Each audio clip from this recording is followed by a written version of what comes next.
Bonjour à toutes et à tous et bienvenue dans ce nouveau numéro des entretiens Pella Pellaka.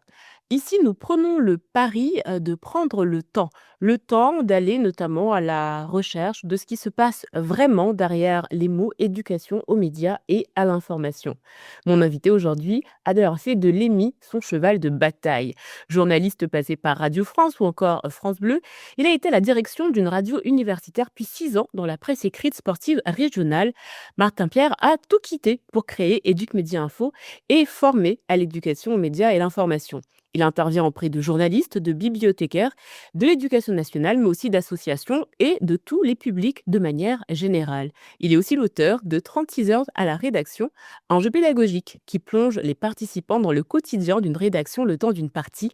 Martin Pierre, bonjour. Bonjour. Je dois dire que je vous ai découvert sur LinkedIn et depuis que je vous suis, je découvre chaque jour des nouvelles initiatives, de nouveaux acteurs, de nouveaux événements autour de l'EMI. Alors merci déjà pour ça. Et puis, surtout, j'ai envie de poser une première question. Comment vous décririez cet univers de l'éducation aux médias et à l'information?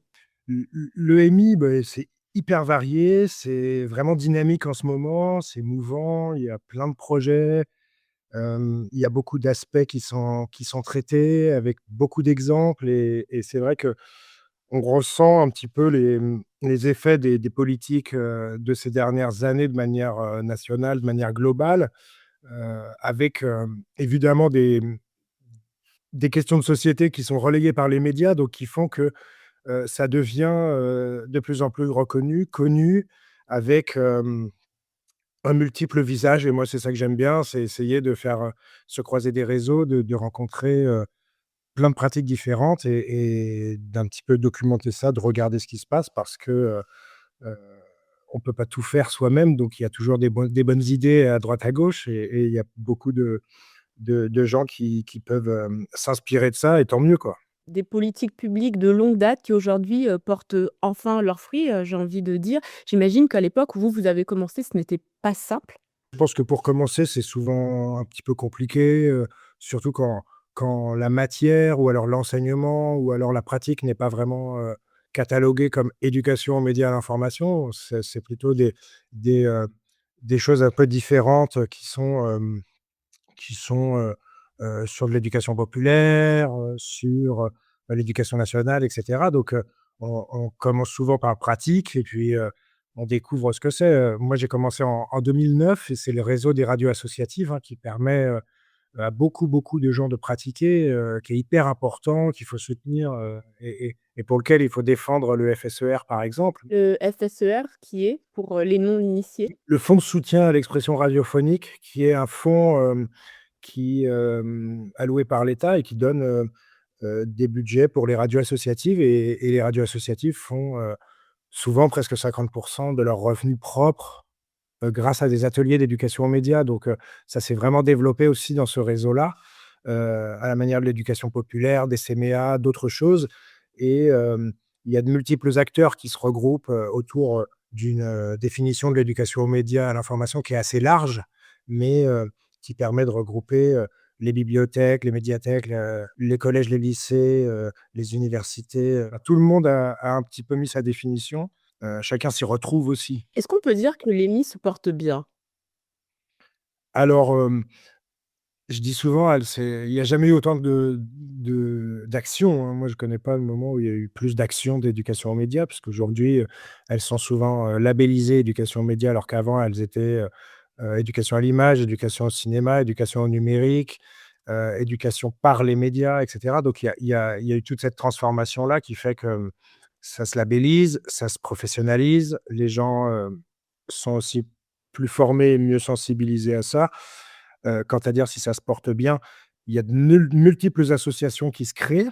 Des associations de journalistes, se créent pour faire de l'éducation aux médias spécialement. Donc eux, ils ont des subventions et effectivement avant ça n'existait pas donc ou ils en avaient moins. Il y a la PQR, la presse quotidienne régionale, qui a aussi des actions et qui peut être aussi subventionnée ou des fondations. Il y a aussi les clubs de la presse qui font plus de choses qu'avant. Hem Donc tout ça, ça a développé aussi des subventions. En fait, ils ont aussi, créé un lobbying, sur, l'intérêt de l'éducation aux médias, à l'information. Les élus ont compris, donc ça vient des 2 sens, hein, heu, depuis, 2015 avec les attentats, à Paris et ailleurs, il y a eu quand même, il y a eu quand même une prise de conscience, mais voilà, moi j'en faisais avant. Il existait beaucoup, beaucoup de choses avant et donc oui, oui, ça se porte plutôt bien. En revanche, si un gouvernement change avec d'autres idées de ce qu'est l'esprit critique ou heu, un certain nombre d'idéologies qui peuvent être difficilement compatibles avec l'esprit critique ou avec, la pratique, devant des classes ou des grands publics, ça peut poser des problèmes aussi. Mais voilà, pour l'instant, ça se porte plutôt bien. Et vous, comment vous vous positionnez dans cet univers, en tant qu'acteur, hein, membre actif justement de cet écosystème, de l'éducation aux médias, à l'information? J'ai vu évoluer depuis, hem, l'éducation aux médias depuis 2009 avec des différents types d'engagement et donc soit dans la radio associative, soit ensuite dans, la pédagogie et l'étude, en master, de formateur et puis en diplôme universitaire. Comment on peut adapter, l'éducation aux médias, heu, dans le monde de l'éducation nationale? Comment ça peut, le partenariat journaliste, le partenariat avec les structures peuvent se renforcer et cetera. Donc questionner ça, voir un peu ce qui se passe du côté de la recherche parce que moi, c'est ce qui m'intéresse aussi. Comment c'est pris en compte, l'éducation aux médias, à l'information dans le monde des bibliothèques, dans le monde des médias, dans le monde des associations. Comprendre un peu ce qui se passe pour proposer, ensuite, heu, de voir quels sont les manques en formation, quels sont les, intérêts et les compétences qu'il faut développer chez les professionnels pour que, bah, de plus en plus de jeunes journalistes, s'ils ont envie de, trouver un moyen de compléter leurs revenus, bah, ça peut être bien. Chez les pigistes, c'est intéressant. Dans des médias qui se lancent, dans des nouveaux médias, dans des choses qui peuvent être en association avec le public, donc des web radios, des radios associatives, des médias locaux. Tout ça permet, finit par être, issu aussi d'une éducation aux médias de terrain. Donc moi, je me positionne un petit peu dans tout ce monde-là. Vous parliez, de ces pigistes, de ces jeunes journalistes qui peuvent faire de l'éducation média, pour, un complément de revenus. On voit de plus en plus de journalistes qui se spécialisent, dans l'EMI. Qu'est-ce qu'on en pense, de, on va dire, cette économie qui est en train de se créer autour, de l'EMI? Bah, ça, c'est vraiment, comme dans pas mal de questions centrales, ça va être l'écosystème de l'éducation aux médias et voir comment, dans cet écosystème, quelle est la valeur de l'éducation aux médias, quelle est, l'économie qui se met en place, le marché, les publics, quelles sont leurs demandes et cetera. Donc il moi, je me positionne plutôt, enfin, j'ai plein de casquettes, donc là, en tant que formateur et d'analyser un petit peu, ce que ça fait, dans les pratiques professionnelles et ce que ça appelle cette professionnalisation de l'éducation aux médias, donc des journalistes qui vont, se former dans des diplômes universitaires, hein, qui peut être à Lille, qui peut être, à Lyon, qui peuvent, aussi, faire les certifications en éducation aux médias, les 7 qui existent et cetera. Mais, ces gens-là ne vont pas forcément toujours pratiquer à temps plein. Donc voir si on pratique à temps plein, en fait, heu, si c'est à temps plein, on peut plus être journaliste. Donc là, moi, je commence à effacer, on va dire, mon c'est pas un métier qu'on enlève facilement de son quotidien. C'est vrai que si on a, des demandes, bon, bah, voilà, ça peut être temporaire, on peut perdre la carte de presse, hein, donc toutes les activités d'éducation aux médias, sont bien évidemment pour l'instant, non comptabilisées et puis, celles qui sont issues des résidences, notamment soutenues par la DRAC sont souvent, gelées, mais l'éducation aux médias, ou son enseignement et cetera mériterait, un autre traitement aussi du côté de la carte de presse pour, alors, on pourra pas devenir journaliste spécialisé d'éducation aux médias, même si peut-être que, dans certains médias, des coordinateurs, hein, Radio France, des gens qui feraient que de l'éducation aux médias, pour des France Bleu, des gens qui regrouperaient des zones, et cetera. Tout ça peut être un statut aussi, pour du maillage et pour de la formation donc voilà, c'est ouvert. C'est quelque chose auquel vous aspirez que, ce soit reconnu comme étant, un pan, du journalisme à part entière? Ouais, c'est ça, en tout cas, qu'on le minore d'une certaine manière, pour ne pas faire, rendre ça forcément, pérenne ou en tout cas avec un revenu suffisant pour ne faire que ça, mais que ça puisse composer un quart, ou un tiers des revenus d'un journaliste pigiste. Ça me dérangerait pas pour, que ça puisse, l'aider à franchir parfois, l'obtention de la carte. Alors vous-même, vous formez des professionnels, des journalistes, hein, à l'éducation, aux médias, à l'information, des personnes qui sont censées incarner, ces médias, produire cette information. Comment ça se passe avec eux? Ils arrivent avec quel état d'esprit? Ils sont de plus en plus nombreux, ils arrivent, par l'intermédiaire d'associations souvent ou de titres de presse qui disent: «Ah bah tiens, on va en profiter parce que là on a cette demande» ou alors «On pense que ça peut être bien et on va aussi, inscrire des gens en formation». Ils sont la plupart du temps volontaires. Il y a des gens qui se retrouvent avec ces missions-là dans certains types de métiers où ils ont pas toujours choisi d'avoir ces missions d'éducation aux médias, mais la plupart des journalistes sont volontaires et tant mieux.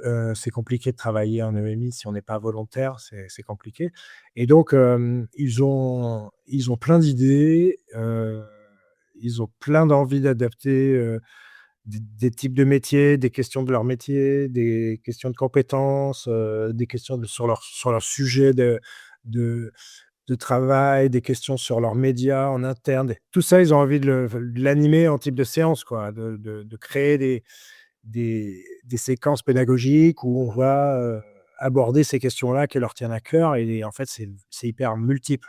On a un métier vraiment varié, on a un métier très complexe à comprendre, mais qui revêt plein de visages. Donc, on peut, on peut adapter, travailler avec tout le monde sur tous les sujets, voilà. C'est ça qui est intéressant. J'aimerais qu'on revienne, hein, sur, ce jeu que, vous avez, mis en place, 36 heures à la rédac. En quoi il consiste ce jeu? Et puis, d'où vous est venue l'idée, de 36 heures à la rédac? Et puis, voilà, pourquoi un jeu plutôt qu'un atelier ou une conférence? 36 heures à la rédac, c'était, un projet que j'avais en tête depuis un moment et donc ça permet d'avoir un jeu et une activité ludopédagogique à proposer, pour des ateliers. Ça permet d'avoir un support pour de la formation. Hem, moi, j'ai travaillé, de la ludopédagogie et l'EMI, hein. Ça commence à être aussi une spécialité sur laquelle, moi, je trouve qu'il y a des choses intéressantes à faire, parce que j'ai fait un DU en ludopédagogie et à Lille et ça, c'était assez intéressant d'adapter, et d'avoir ce projet en parallèle et donc, c'est un support facile qu'on peut prendre en main, donc c'est vraiment quelque chose, 36 heures à la rédac, qui normalement, heu, ben, les suites existent, mais pour l'instant, c'est quand même assez complexe à faire, à sortir un jeu de société. Ça coûte un peu d'argent, il faut que ça s'aligne bien, les subventions, les gens avec qui, on va travailler puisque les équipes sont larges, mais c'est vraiment, un bel outil qui est utilisé dans plein d'écoles, dans plein de ludothèques, dans plein de bibliothèques. Ça a été tiré à 3 000 exemplaires et c'est, finalement, Hem, j'ai presque tout vendu, donc c'est quand même, il y a un engouement autour de pas forcément du jeu, mais de ces questions-là, parce qu'il manque d'outils très simples, très faciles, qu'on peut prendre en main rapidement et qui sont pas simplement des quiz où on répond à des questions. Donc il y a voilà, il y a nécessité de s'amuser aussi avec le MI et c'est un des messages que j'aimerais, faire passer, faut prendre du plaisir et cetera. Voilà, il faut avoir ces notions-là aussi. Alors, il est sorti quand ce jeu? Où est-ce qu'on peut se le procurer? Enfin, si est-ce qu'il est toujours disponible? Et comment se déroule une partie? Est-ce que c'est accessible à tout le monde? Enfin, Alors il est sorti, je crois en 2022 ou 2023. Hem et puis, on peut l'acheter à La Poule qui pond. C'est un éditeur clermontois qui fait aussi un petit journal qui s'appelle Albert, qui est un journal illustré pour les enfants, donc des gens, plutôt sympas et j'avais travaillé sur le jeu avec, Julie Lardon, à l'écriture aussi du jeu et 36 heures à la rédac, bah, ça se joue à partir de 8 ans, on va dire, 8 9 ans, si on est accompagné, puis jusqu'à 77, ou plus, voilà, en famille avec, ses amis, faut quand même qu'il y ait des adultes, qu'il y ait un côté pédagogique et qu'on puisse lire le livret et les règles avant de commencer, mais s pas besoin de numérique, il y a pas de piles, il y a rien, c'est des cartes. on va pouvoir mener l'enquête, on devient un journaliste, on travaille ensemble, c'est un jeu coopératif, dans lequel, quand on se met à 6 ou 7, c'est vraiment un groupe, plutôt sympa et puis en famille, voilà, à 4, 3, 4, 5 et on avance dans l'enquête et donc on va, se glisser dans la peau d'un journaliste pour comprendre ce qui s'est vraiment passé et comprendre que c'est pas si simple de recouper les informations, d'interroger des témoins, de perdre du temps sur des fausses pistes, et parfois d'avoir des questions de déontologie qui se posent et de se dire, mais en fait, est-ce qu'un journaliste, il a le droit de faire ça, quoi? Et voilà, ça incarne un petit peu ça, comment, avec, un support ludopédagogique, on peut, répondre à cette question sérieuse de la déontologie journalistique. Et alors, qu'est-ce que ce jeu vous a appris et qu'est-ce qu'il révèle, des personnes qui y jouent? Alors c'est un jeu, c'est justement un des aspects de la ludopédagogie et de la du côté pédagogie aussi, c'est de beaucoup écouter ce qui se passe pendant les parties, de comprendre les débats, les questions qui sont soulevées, voir si c'est des questions vives de société, s'il y a, des aspects déontologiques, si c'est simplement sur l'histoire ou autre. Après on peut aussi avoir une analyse qui est sur celle du joueur, hein. Comment le joueur se positionne dans le jeu, est-ce qu'il, prend, le leadership ou est-ce qu'il va, suivre? Est-ce qu'il, fournit des éléments intéressants et cetera? Donc il y a quand même tout un une manière d'évaluer. Ça permet dans la suite de l'activité qu'est le débriefing, parce qu'on ne fait pas juste un jeu de manière sèche, on va faire un débriefing, on aura une introduction au jeu qui permet de définir ce que c'est que le journalisme ou autre chose et d'apporter comme ça, une séance intéressante. Mais, ça permet aussi, de voir, certains, clichés, stéréotypes, idées reçues sur le monde des médias ou autres. Chez les adultes, il y a, quasiment la moitié des adultes qui se trompent dans le jeu, qui n'y arrivent pas, parce que du coup, on peut perdre et ils perdent parce que, ils connaissent pas la déontologie journalistique et ils se disent: «Je peux faire ça, oh bah tiens, j'ai envie de résoudre l'affaire». Bah ouais, nous aussi, on a envie de savoir où est Dupont de Ligonnès, mais on sait pas, bon, pour l'instant. Donc voilà, il y a des choses, on saura pas et finalement, on n'a pas de réponse. Donc la plupart du temps, c'est ça, hein. Faut du temps et trouver les bons interlocuteurs. Donc ça permet tout ça, mais ça permet d'observer ça chez l'enfant, chez l'adulte, et d'avoir, ensuite, quelques quelques notions et qui peuvent être reprises par la suite ou quelques compétences qu'on a mis en pratique. En parlant de réponse, l'EMI est souvent présenté comme une réponse, la réponse, hein, à la désinformation. On en parle dans les institutions, on en parle dans les politiques publiques, à l'école. Est-ce que pour vous c'est le cas? Et qu'est-ce qui manque pour que ça devienne vraiment accessible à tous, praticable par tous? C'est une réponse, oui, ça peut être la réponse, s en termes de budget ou autre, tant mieux. Moi, j'aimerais bien, mais je suis pas sûr. Mais hem, c'est tout l'esprit critique, hein. Il y a plusieurs approches cognitives ou d'autres, sur la désinformation et cetera. Donc il y a plein d'acteurs et d'actrices. Ça, c'est intéressant de voir, notamment, du côté de la recherche où c'est actif, du côté des médias où il y a des cellules spécialisées et cetera, qui fournissent un travail formidable et puis qui sont autant de matière pour l'éducation média, pour faire des ateliers, quoi. Toute cette réalité, toute cette actualité, ces informations, ça c'est une matière première très intéressante. Vous avez l'impression que c'est accessible à tout le monde? En fait, ça va dépendre. Non, déjà, il faut voir qu'on a quand même, largement mis la focale sur les scolaires, hein. Donc, les scolaires, il y en aura sûrement un sur 2 qui aura une grosse activité d'éducation aux médias dans son parcours, hein. En tout cas, c'est ce qui ressort de la recherche. Donc ça, hem, ça marche plutôt bien. Il y a le Clémy, il y a un certain nombre d'acteurs qui sont forts, qui sont reconnus. Les profs font un boulot formidable. Les profs doc, s'ils étaient un peu plus soutenus, ça serait aussi pas mal dans ces activités-là pour que ça devienne à part entière, un enseignement presque, même s'il pourrait rester transversal.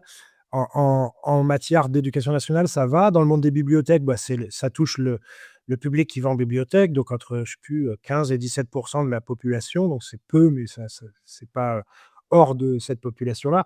Ce qui manque, c'est un échelon où on pourrait toucher à peu près tout le monde, hein, c'est-à-dire, au marché, c'est-à-dire, dans des campings, dans des caravanes, voilà. Il y a des exemples d'éducation média où les gens font ça et c'est super bien, mais c'est pas assez et en fait, il faut en faire une hygiène quotidienne et donc aller au-devant du grand public, surtout celui avec lequel on n'est pas d'accord sur le traitement de certaines questions d'actualité ou du monde des médias et donc c'est, c'est depuis, depuis l'école élémentaire jusqu'à l'EHPAD et c'est vrai que c'est pas évident de travailler avec des EHPAD, mais c'est assez riche. Ça peut, être, très émouvant et c'est plutôt, de beaux projets en général dont on se souvient. Donc c'est montrer qu'on peut faire de l'ENI avec tout le monde. Aujourd'hui, on parle, beaucoup de désinformation, mais on parle aussi, beaucoup, d'IA, générative notamment, de deepfake, de saturation informationnelle. Comment vous vous adaptez, vous, à l'ère, du numérique? Bah, c'est ça qui est aussi passionnant, et qui permet, aussi de garder le pied peut-être dans le monde des médias et de l'actualité. C'est déjà de suivre toute cette actualité de la tech, du monde des médias, du monde de l'IA et cetera pour avoir un petit peu heu, de référence et puis, faire des formations soi-même, hein, voilà. Moi, j'ai fait des 2 formations sur l'IA pour après pouvoir, proposer des ateliers IA, à des lycéens cette année, avoir ces réflexions, donc il faut, absolument, se former, se tenir au courant. Puis bon, on n'est pas obligé de tout faire, hein, si on sent pas le truc, et qu'on n'a pas envie, on le fait pas. Donc voilà, faut pas que ça soit, une injonction comme on a eu celle des fake news, hein, vous le rappeliez. Comme on a eu, ces trucs absurdes de on va créer des complots et cetera. On voit qu'il y en a qui marchent pas. Quand on évalue, ces activités, ça ne marche pas. Donc il faut pas faire n'importe quoi et sur l'IA, c'est pareil. On va pas utiliser l'IA à tout va parce qu'il faut le faire. Il faut qu'il y ait un but pédagogique, des objectifs, pédagogiques et cetera. Donc c'est un peu le problème de l'EMI, hein, c'est que ça répond aussi à des actualités, chaudes, rapides et donc on a parfois, des paniques morales autour de trucs, «Ah les écrans, faut les utiliser. Ah non, faut plus, ah, le numérique, c'est super bien. Ah bah non, on fait attention. Ah les tablettes, oui». Et finalement, on se forme à l'utilisation de tablettes ou d'outils ou de choses, mais après qui sont pas utilisés. Donc c'est pour ça qu'il faut qu'on parte des pratiques des gens, ce qu'ils font réellement avec leur smartphone, qui nous disent réellement ce qui se passe derrière leur écran pour qu'on puisse analyser et que ça soit, la lecture de l'équipe, regarder un résumé sur YouTube, twitcher, être, sur Insta ou autre, c'est vraiment ce qu'ils font, c'est pas fantasmer ce qu'on fait, quoi. En parlant d'actualité, comment se présentent les prochaines, semaines de votre côté en termes d'événements notamment? On sait qu'il y a la semaine de la presse, hein, qui arrive, dans pas très longtemps. Bah, les prochaines semaines, ça va être, ouais, assez actif, puisqu'on aura la semaine de la presse, comme, vous le rappelez, chaque année, la semaine de la presse, c'est le grand moment en France où on va avoir, des activités. Donc souvent, il y a beaucoup de demandes, dans ces moments-là. Moi, je l'ai fait pendant des années dans un lycée. Là, je change de lycée, je vais dans un autre lycée pour travailler sur la désinformation et l'OSINT. Donc j'y reste 3 4 jours sur place, pour faire, un maximum d'ateliers pratiques. Et puis là, moi, je vais faire de la formation pour les amis de La Chance pour la diversité dans les médias, qui est une association qui fait beaucoup d'EMI et qui est vraiment passionnante et qu'il faut soutenir. Donc ça, je vais à leur rencontre pour former leurs bénévoles qui font de l'éducation aux médias et puis ça emmènera tranquillement vers, les assises du journalisme à Tours, hein. Il y a des beaux rendez-vous, prochainement, sur les tablettes avant d'aller, à des rendez-vous professionnels avec des chercheuses un petit peu sur la fin de l'année, des colloques ou des séminaires sur l'évaluation de l'EMI ou sur la ludopédagogie, qui aura lieu à l'AFP, le 27 mai notamment et qui peut être très intéressant. On fait de l'autopromo pour rappeler que l'effet Pella Pelaca est également partenaire, hein, de la semaine de la presse. Donc, pour, tous les établissements scolaires qui souhaitent des interventions et bien, c'est, le moment puisqu'on le rappelle, c'est fait à titre bénévole et puis on sera également, aux assises du journalisme. Ce sera l'occasion pour nous de nous rencontrer. Qu'est-ce qu'on peut souhaiter, pour finir, à l'ENI pour, les années qui viennent? Bah, que ça continue d'exister, qu'il y ait plein de formes différentes, qu'il y ait du budget, que, on ait une réflexion, entre professionnels, qu'il y ait un syndicat qui se crée ou des rencontres un peu plus, centrées sur l'EMI, voilà, festivals, des choses comme ça, et puis, bah, que ça surtout être vigilant, hein, face à la montée de l'extrême droite, parce que, en fait, ça impactera, forcément la manière dont on va traiter l'éducation aux médias, dont elle va être rémunérée, subventionnée, soutenue ou décriée et dans la mesure où, en Europe, et en France, on a encore, la chance de bénéficier d'une liberté de la presse, plutôt intéressante, on peut se rendre compte que le monde se rabougrit un peu et que du coup, ça devient un peu plus important, ça se massifie, cette désinformation et donc ça touche, tout le monde, hein, et notamment les seniors, contrairement à ce qu'on croit, ils sont très, très impactés. Donc voilà, les adultes, les seniors, c'est de l'urgence et ça, il faudrait, que ça soit une grande cause. On travaille pour tous ces publics. Ce sera le mot de la fin. Merci beaucoup, Martin Pierre, d'avoir pris le temps de répondre à nos Merci questions. pour l'invitation et pour, ce long moment. C'est toujours intéressant de rebondir sur ça. Merci à toutes celles et ceux qui nous écoutent et qui font vivre les entretiens Pela Pelaka. Je vous dis à très vite avec un nouvel invité et d'ici là, que la force de l'esprit critique soit avec vous. À très vite.